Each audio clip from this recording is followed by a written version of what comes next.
ഒരു പിടിയും കിട്ടുന്നില്ലല്ലോ. ഒറ്റ ദിവസം കൊണ്ട് ഇത്രയും തുടങ്ങിയത് മുഷിയുന്നത് എങ്ങനെയാ? 34 ഒരു 36 ഉണ്ടാവും.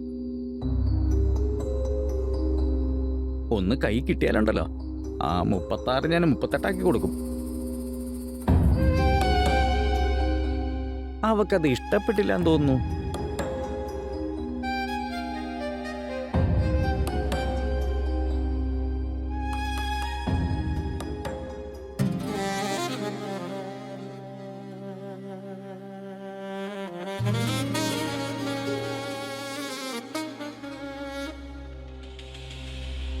എന്താ ചേട്ടാ നോക്കി നോക്കി കെട്ടിടം കത്തിക്കുവോ?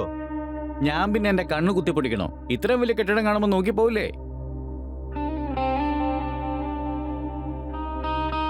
അതെ, ഒന്ന് നിക്ക്, ഒന്ന് നിന്നേ. ഈ സാധനങ്ങളൊക്കെ ഒന്ന് വാങ്ങണമായിരുന്നു. രവിയോട് പറഞ്ഞാൽ മതിയാവും, മേടിച്ചോണ്ട് വരും. പക്ഷെ എനിക്കിതിപ്പോ വേണ്ടതാ. രവി വൈകുന്നേരം അല്ലേ വരുള്ളൂ.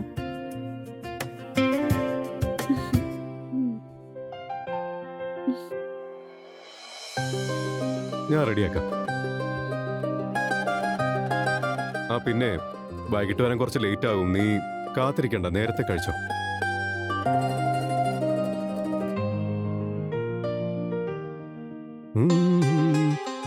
അതെ പാണ്ഡെ സാറേ, എന്തു പറ്റി ഈടായിട്ട് കാണാനില്ലല്ലോ? കണ്ടിട്ട് നിങ്ങൾക്ക് ഇങ്ങനെ തമാശ കളിച്ചോണ്ടിരിക്കാനായിട്ടല്ലേ? ആ. ആ പിന്നെ നിങ്ങള് ഇന്ന് ഫ്രീ അല്ലേ?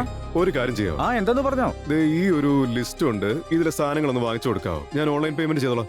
എന്റെ പാണ്ഡെ സാറേ, പൈസയൊന്നും പ്രശ്നമല്ലെന്നേ. നിങ്ങൾ ഓടിപ്പോകാൻ പോകുന്നില്ലല്ലോ. ധൈര്യമായിട്ട് പൊക്കോ, ഞാൻ ഏറ്റു. പൊക്കോ. താങ്ക് യു കേട്ടോ. ആ.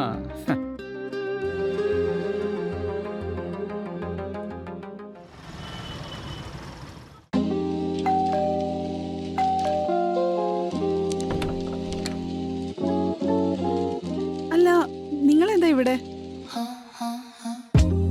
അയ്യോ, നിങ്ങളിത്ര പേടിക്കേണ്ട ആവശ്യമില്ല.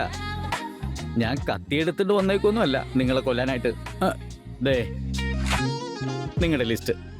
എന്തെങ്കിലും സാധനങ്ങൾ വിട്ടുപോയിട്ടുണ്ടോ എന്ന് നോക്കിയേക്ക്. ഉണ്ടെങ്കിൽ പറഞ്ഞോ, ഇപ്പൊ തന്നെ മേടിച്ചോണ്ട് വരാം. അങ്ങേരുത് നിങ്ങളെ ഏൽപ്പിച്ചിട്ട് പോയി കളഞ്ഞോ? അതിനിപ്പോ എന്താ പ്രശ്നം? അജയും ഞാനൊക്കെ ഒരുപോലെയല്ലേ? ഇന്ന് ഞാൻ നിങ്ങളെ സഹായിക്കുന്നു, നാളെ ഇതുപോലെ നിങ്ങൾ എന്നെ സഹായിക്കണം. ഗീവ് ആൻഡ് ടേക്ക് ഇങ്ങനെ നടന്നുകൊണ്ടേയിരിക്കണം. ശരി, ഈ ലിസ്റ്റിലുള്ള സാധനങ്ങള് വാങ്ങിച്ചോണ്ട് വന്നാ മതി.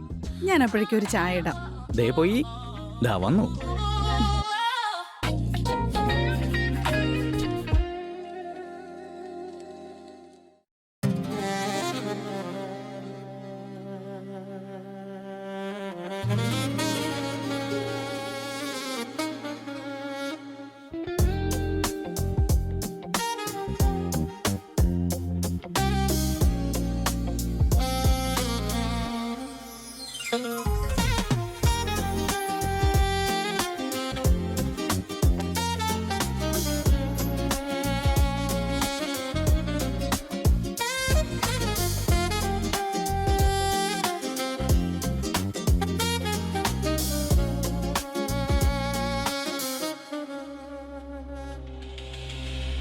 ഏട്ടത്തി എന്നോട് ക്ഷമിക്കണം.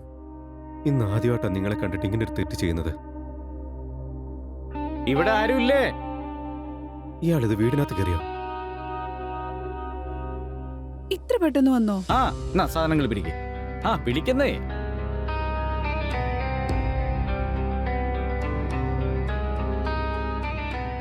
അതെ, എനിക്കൊന്ന് മുള്ളണം. ബാത്റൂം എവിടെയാ? ബാത്റൂം ആ സൈഡില്ല. ആ.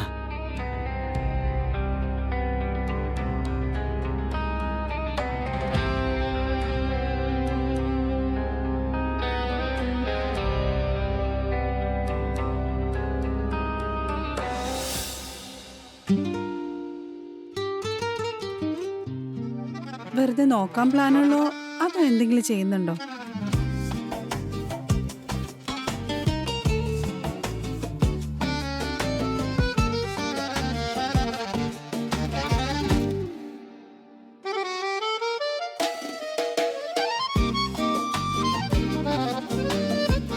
ഒരു മിനിറ്റ്,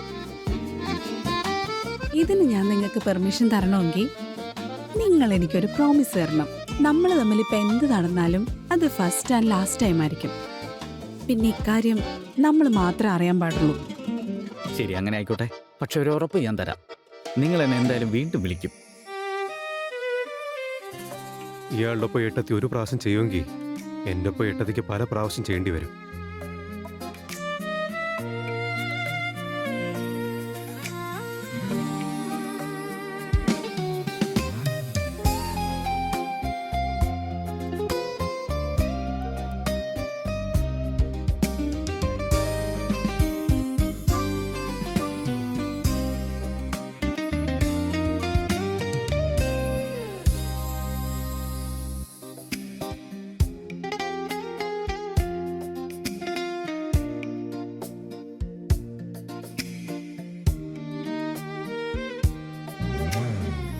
ഇന്ന് എനിക്ക് ശരിക്കും തൃപ്തിയായി. ഞാൻ വരട്ടെ. ഇതാരോടെങ്കിലും പറയാൻ നോക്കിയെന്ന് പോലും ഞാൻ അറിഞ്ഞ നേരെ റേപ്പ് കേസ് കൊടുത്ത് നിന്നെ അകത്തിടും ഞാൻ. മനസ്സിലായോ?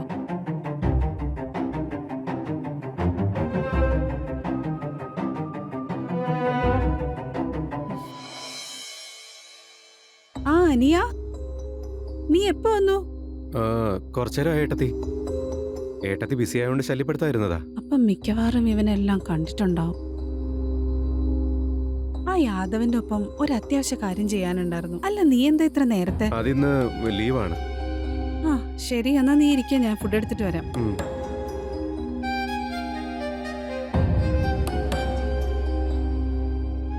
ഇവനെ എന്തെങ്കിലും ചെയ്യണം, അല്ലെങ്കിൽ പ്രശ്നമാവാൻ സാധ്യതയുണ്ട്.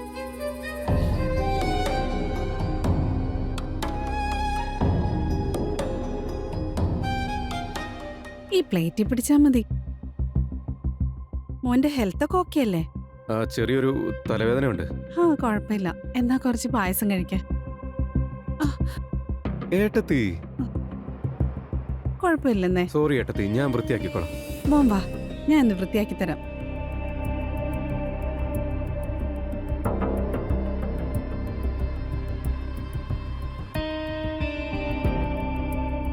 എന്തു പറ്റി? ഒന്നുമില്ല.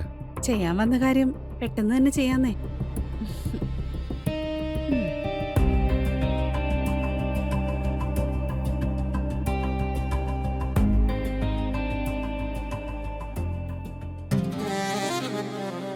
ഏട്ടത്തിയോട് ഒരു കാര്യം ചോദിച്ചോട്ടെ? ചോദിക്ക. ഏട്ടത്തി ആ യാദവിന്റെ ഒപ്പം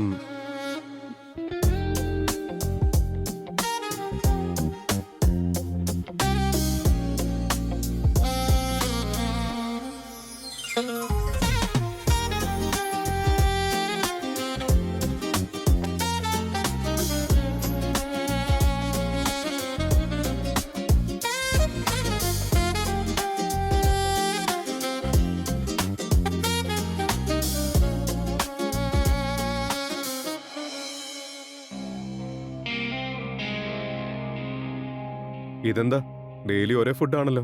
ഞാൻ ഇതുവരെ നിങ്ങളോട് കംപ്ലൈന്റ് പറഞ്ഞിട്ടുണ്ടോ? നിന്റെ ദേഷ്യം എന്തിനാണെന്ന് എനിക്ക് മനസ്സിലായി. കുറച്ചു ദിവസം കൂടെ കഴിയട്ടെ, നിന്റെ എല്ലാ കംപ്ലൈന്റും ഞാൻ തീർത്തരാം.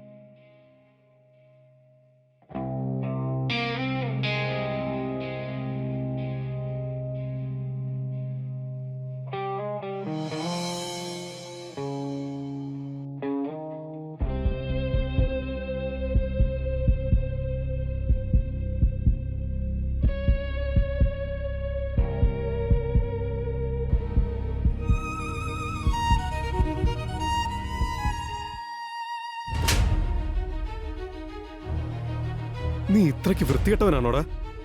നിന്റെ ഏട്ടത്തിയല്ലേ അവള്? ഛേ,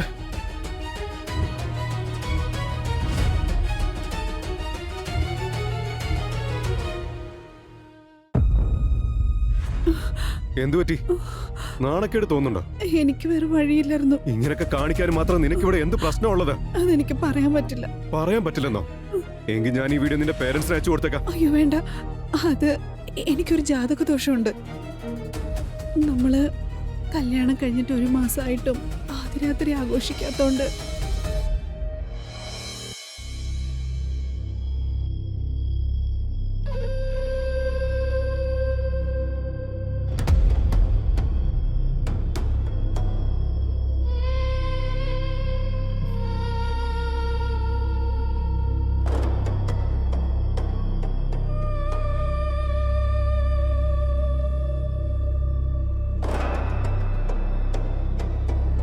എനിക്കറിയില്ലടി, എനിക്കൊന്നും മനസ്സിലാവുന്നില്ല.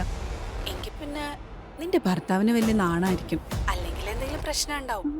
കല്യാണം കഴിഞ്ഞിട്ട് 1 മാസം കഴിഞ്ഞിട്ട് പെണ്ണിനൊന്ന് തൊടുക പോലും ചെയ്യാത്ത ആരാ ഉണ്ടാവാ? എനിക്ക് തോന്നുന്നു ഞാൻ വെർജിൻ ആയിട്ട് തന്നെ വിധവയാവുന്നു. ഇനി അങ്ങേര് വല്ല ഗേ ആണോ?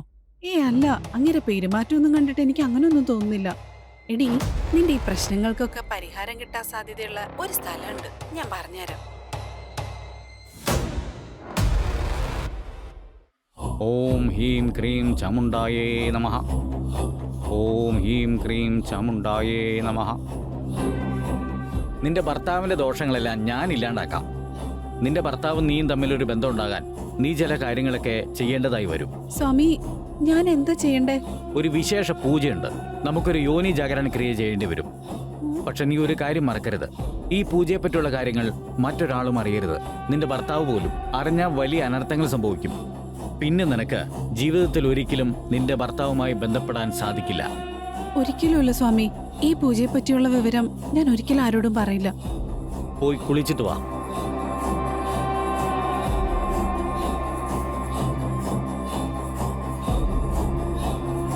ദിയ, ഇനി നീ ഇവിടെ നിൽക്കരുത്. പക്ഷേ സ്വാമി, അവള് എന്റെ ഫ്രണ്ടാ. എന്റെ ഫ്രണ്ടിന്റെ പ്രശ്നങ്ങളെല്ലാം എന്റെയും കൂടിയാ. അവളെ ഒറ്റയ്ക്കാക്കിയിട്ട് എനിക്ക് പോവാൻ പറ്റില്ല സ്വാമി. നീ ഇവിടെ നിന്നാ ഇത് വിധിപ്രകാരം നടത്താൻ പറ്റില്ല. ശരി സ്വാമി, നമസ്തേ.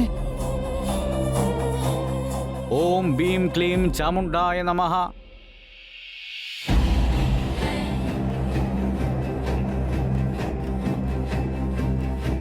നീ കണ്ണടച്ചിട്ട് ഇവിടെ കിടന്നോളൂ.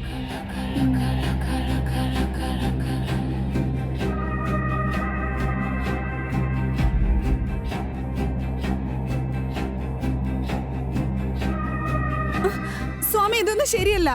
ഒരു കാര്യം പറയാം, ഈ പൂജ അങ്ങനെ ഇടയ്ക്ക് വെച്ച് മുടങ്ങിപ്പോയാ നിന്റെ ഭർത്താവ് നിന്നെ തുടർന്ന് പോയിട്ട് നിന്റെ നേരെ നോക്ക് പോലും ഇല്ല.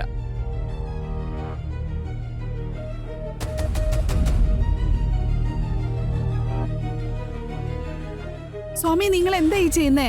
നിന്റെ ഭർത്താവിനെ ആകർഷിക്കാത്ത നിന്റെ ശരീരത്തിലെ അവയവം പൂജാവിധികളിലൂടെ ഉണർത്തിക്കൊണ്ടിരിക്കുകയാണ്. പക്ഷെ സ്വാമി,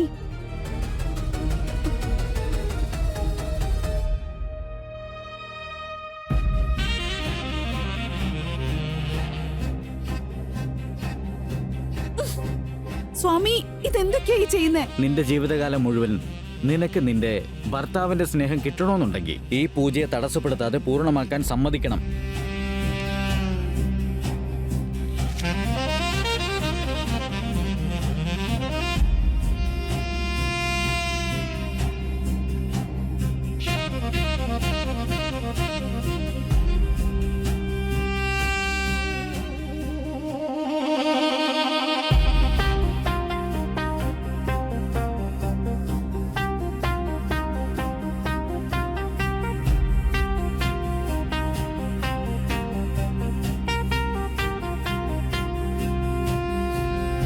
ഈ ബീജത്തിൽ ഒരു തുള്ളി മഞ്ഞളിട്ട് ചപ്പാത്തി ഉണ്ടാക്കി നിന്റെ ഭർത്താവിന് കൊടുക്കണം. വശീകരണ ചൂർണത്തിന് ഇത്തിരി കട്ടി കൂടുതലാ. സ്വാമി, ഇത് ചെയ്താ പിന്നല്ല ശരിയാവോ? ഇല്ല, നിന്റെ ഭർത്താവിന്റെ വികാരങ്ങൾ ഉണർത്താൻ വേണ്ടി 7 തവണ ഇതുകൊണ്ട് ചപ്പാത്തി ഉണ്ടാക്കേണ്ടി വരും. അപ്പൊ സ്വാമി, ഞാൻ 7 തവണ സ്വാമിയുടെ അടുത്ത് വരണോ? ഇല്ല, 7 വ്യത്യസ്ത ആളുകളുമായി ബന്ധപ്പെട്ടതിന് ശേഷം ചപ്പാത്തി ഉണ്ടാക്കിയാൽ മതി. ഇല്ല സ്വാമി, അതൊരിക്കലും നടക്കില്ല. അതൊക്കെ തെറ്റാണ്. എനിക്കതൊന്നും ചെയ്യാൻ പറ്റില്ല. നിന്റെ വിഷമം എനിക്ക് മനസ്സിലാവുന്നുണ്ട്. ഭർത്താവില്ലാതെ ജീവിക്കാൻ പറ്റുന്നുണ്ടെങ്കിൽ ഈ പൂജ ഇവിടെ വെച്ച് നമുക്ക് ഉപേക്ഷിക്കാം. പക്ഷെ സ്വാമി, ഈ 7 പേരെ ഞാൻ എവിടെ പോയി കണ്ടെത്താനാ? ആ കൂട്ടത്തിൽ 2 പേരെ ഞാൻ തന്നെ നിനക്ക് ശരിയാക്കി തരാം. നാളെ നേരെ ഇട്ടുന്നതിന് മുമ്പ് 2 പേരെ കൂടെ നിനക്ക് കിട്ടിയിരിക്കും. പക്ഷേ ബാക്കിയുള്ളവരൊക്കെ കണ്ടുപിടിക്കുന്നത് നീ തന്നെ നേരിട്ട് ചെയ്യേണ്ടി വരും. ഇതെന്താ, ഇനി 3 ചപ്പാത്തിയും കൂടെ ഞാൻ തിന്നണം? എല്ലാ ചപ്പാത്തിയും ഒറ്റയ്ക്ക് തിന്ന് തീർക്കണം. കുഴപ്പമില്ല ഏട്ടാ, ചേട്ടന് പറ്റുന്ന അത്രേ കഴിക്കേ, ബാക്കി ഞാൻ കഴിച്ചോളാം. അല്ല രവി, അങ്ങനെ കഴിച്ചാ പറ്റുമോ? ഇത് ഫുള്ള് ചേട്ടൻ തന്നെ കഴിക്കണം. നിനക്കുള്ളത് ഞാൻ വേറെ ഉണ്ടാക്കി കൊണ്ടുവരാം.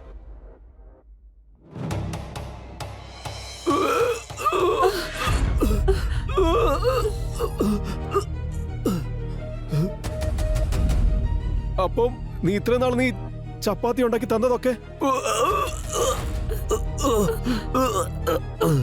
നിനക്കെന്താ ഭ്രാന്താണോ? നമ്മൾ തമ്മിലുള്ള പ്രശ്നം ഇല്ലാതാക്കാൻ വേണ്ടി നീ എന്തൊക്കെ പ്രശ്നങ്ങളെ ഉണ്ടാക്കി വെച്ചേക്കുന്നേ? നമ്മുടെ കല്യാണം കഴിഞ്ഞിട്ട് വൈഷ്ണവി ദേവിയുടെ ക്ഷേത്ര ദർശനം കൂടെ കഴിഞ്ഞിട്ട് നമ്മുടെ ഹണിമൂൺ ആഘോഷിക്കാൻ പറ്റുള്ളൂ എന്ന് എനിക്ക് നേർച്ച ഉണ്ടായിരുന്നോണ്ടാ. ഇലക്ഷൻ കാരണം എനിക്ക് ലീവ് കിട്ടുന്നില്ലായിരുന്നു. ഇലക്ഷൻ കഴിഞ്ഞിട്ട് ഞാൻ അതുകൊണ്ട് ടിക്കറ്റ് വരെ ബുക്ക് ചെയ്ത് വെച്ചിരിക്കായിരുന്നു. അങ്ങനെ ഒരു നേർച്ചയുടെ കാര്യം എന്നോട് എന്താ പറയാതിരുന്നേ? അത് പറഞ്ഞു കഴിഞ്ഞാൽ നീ എന്നെ കളിയാക്കുമെന്ന് ഞാൻ വിചാരിച്ചു. ആ സ്വാമി പറഞ്ഞത് എനിക്കുള്ള ദോഷം കാരണം നിങ്ങൾ മരിച്ചു പോകുന്നായിരുന്നു. എടി നിന്റെ ജാതകം നമ്മൾ നേരത്തെ നോക്കിച്ചല്ലേ, അതിനകത്ത് എന്തെങ്കിലും പ്രശ്നമൊക്കെ ഉണ്ടായിരുന്നോ?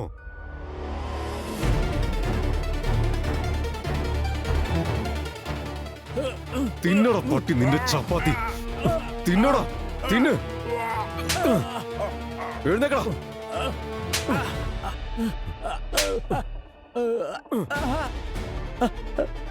ഒരു പാവം പെണ്ണിനെ പറഞ്ഞു പറ്റിച്ച ഫ്രോഡ് തെണ്ടി.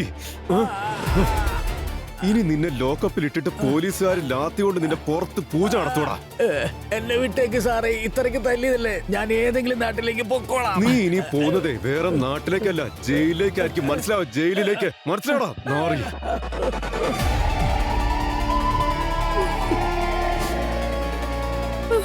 അജയ് പ്ലീസ് എനിക്ക് മാപ്പ് തരണം. എനിക്കൊരു തെറ്റ് പറ്റിപ്പോയതാ അജയ്.